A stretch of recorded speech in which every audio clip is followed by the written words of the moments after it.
Dahil holiday, naka-tent lahat. Try ka nga pumunta kila ate. Kung nandito si ate. Ate, where are you, ate? Ewan kung nandito sila ate, no?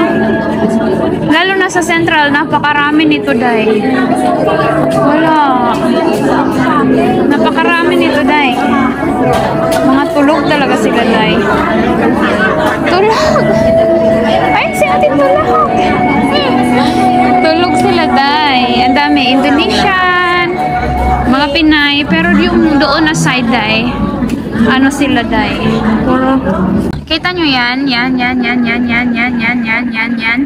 Pag walang ulan, puno din yung gilid na yan. Gilid yan ng MTR, day. Pero ngayon, unti lang. Pero nagtataka ako bakit sila nagtsatsaga na nagpapaulan dyan. Hindi ba yan nababasa yung kanilang tent? Kahit talaga malakas ang ulan, meron talaga dyan, day. Tapos, kasi kita yan sa ano ko, day, from our home, diba? Kita yan yung area na yan. So, sabi ko, bakit kahit ang lakas ng ulan, nandyan pa rin yung tent na yan, mga nag-tent na yan. Mostly sa mga nakaline dito ay mga Indonesian. Ayan. So, this way naman ay mga Pinay din. Meron ding mga Indonesian na nakahalo. Ayan. So, dahil naulan nga ngayon, kaya marami din. So, ayan, tay, wala tayong nagalaan. So, balik na lang tayo dito sa ating room. Then, naisipan kong maglinis ngayon, mag-general cleaning ngayon. Kasi aminin natin, no, sa sobrang busy natin sa labas ng room na ito, kunting daplis lang talaga. At pag naalala ko lang talaga ito, napupunasan. Sa mga ano lang, yung pag nakikita ko marami ng buhok, yun lang. So, pero in the whole, ngayon, gusto kong i-arrange yung aking mga damit dyan. Then, ibubukod ko na yung mga pang winter. So, para magkaroon ng space kasi medyo magulo. Magulo ang mundo. So, panunupiin ko yung mga hindi ko na gustong gamitin ay ilalagay ko na sa ilalim ng ating higaan. So, storage din kasi itong ilalim ng higaan natin. So, naka-ready na ako ng di ba? Naglalaro lang. Mag-isa lang ako, day. Kasi nga, yung mga amo ko, umalis din. So, feeling ko, gagabihin yun sila. Kasi, si among lalaki ay nagtapon na ng basura. Tinapon na niya. So, kanina, pinalitan ko na lang ng plastic. So, ayan. Ako lang mag-isa. Hindi kasi natuloy yung aming swimming kasi umulan. So, nagpasalamat na rin ako kasi makakatipid, di ba? Yung ipapamasahe, igagastos papunta doon. So, pinamili ko na ng aking mga kailangan bilhin for in the whole month. Ayan, kasi hindi rin ako sinabihan ng amo ko na may OT ako this month and di pa rin ako nagtanong. So, saka na, bukas na lang ako magtanong. So, ayan, samahan niyo ako maglinis for today's video.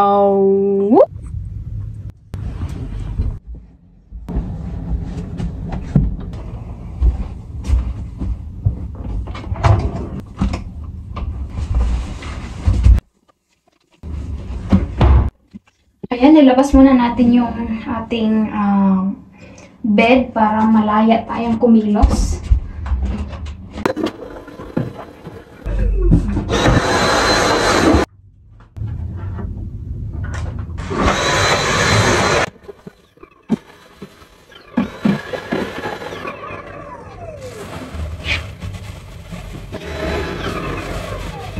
Ito pa, day.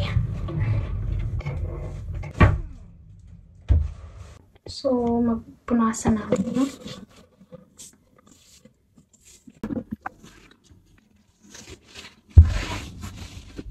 Maugat.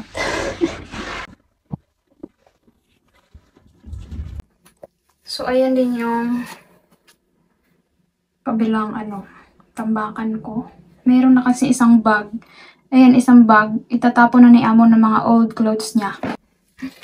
So, kinuha ko din dahil kasi kahit yung iba hindi ko gusto, pwede ko siyang ibigay sa mga subscriber natin na bagong dating dito in case man pag mag-winter ulit, 'di ba? So, tinago ko lang siya, nilagay ko dito. So, i-arrange din natin ngayon, pupunasan natin diyan. Grabe yung braso ko.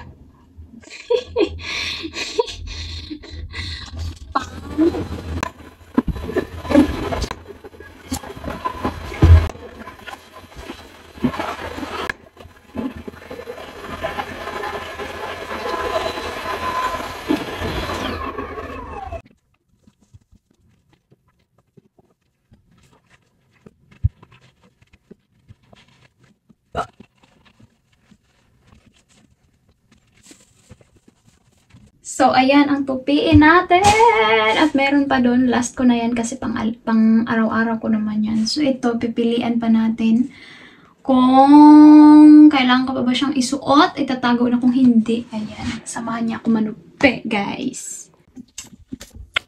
Hindi ko na to siya itago ko na to. Bigay to ng amo ng friend ko. Ayan, Sarah siya, dahil. Pwede siya sa asawa ko, dahil. Malaki siya sa akin. Okay. Sa asawa ko pag umuwi ako. Maganda siya. Urig talaga siya, dahil. Diba? Uwat. Lola niya.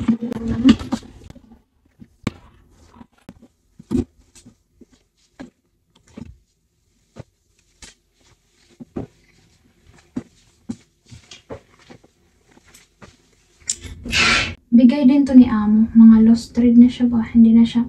Ako pag winter, pag nalabas ako, kailangan talagang balot na balot, ganyan na balot talaga ako. So, hindi ko rin siya nasusuot. So, siguro next time, ibibigay ko na lang siya sa mga subscriber natin. Dati, alam nyo ba, nung bago ako dito, wala din talaga ako as in mga damit. So, si Ate Ann, ito bigay lang din ata to, pero hindi ko siya nasusuot kasi itago na lang din natin to.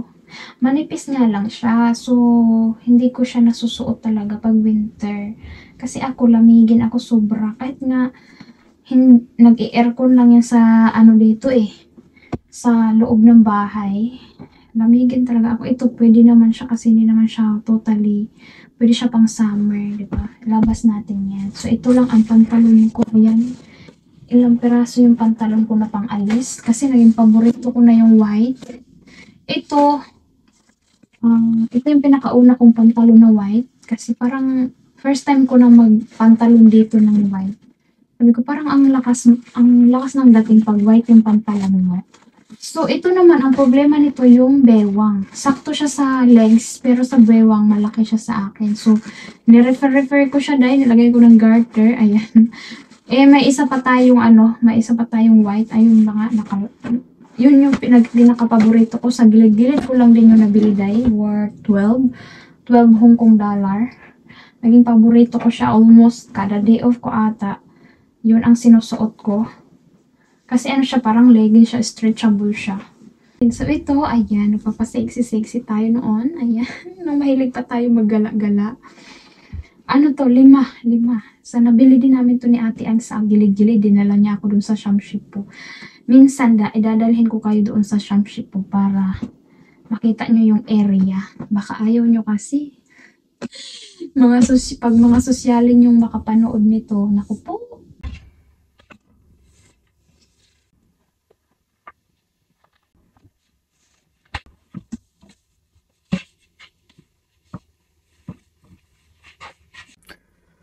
So, ayan na siya, day. Konti na lang ang natira. Summer na kasi. So, ayan na, day. Tapos na tayo ma-arrange.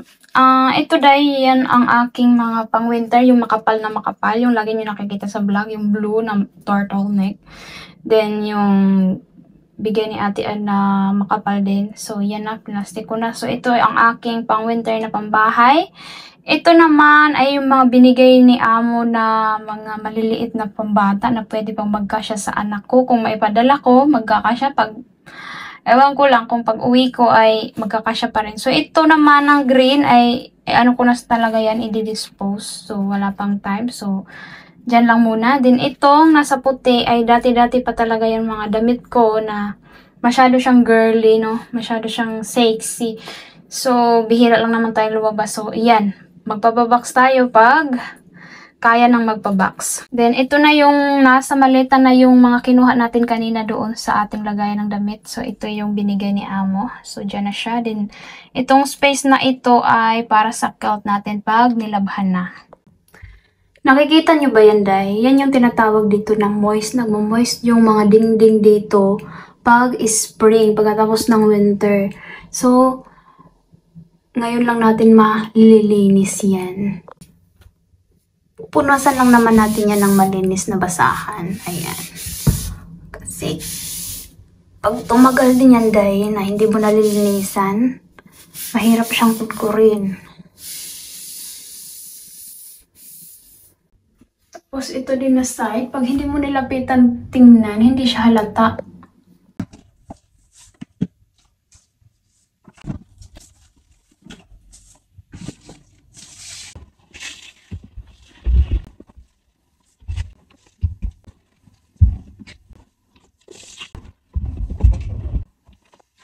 So, ayan na guys. Tapos na tayo maglinis. So, lumuwag-luwag na nga yung aking mga damitan. So, na-arrange na natin. Then, ito yung aking, pambahay lagi. So, ayan, na-arrange na rin natin dito. So, kung nagustuhan mo ang video na to, don't forget to like and subscribe my channel. Ayan ang aking pinakahigaan. Ayan. So, thanks for watching. See you next vlog. Bye-bye.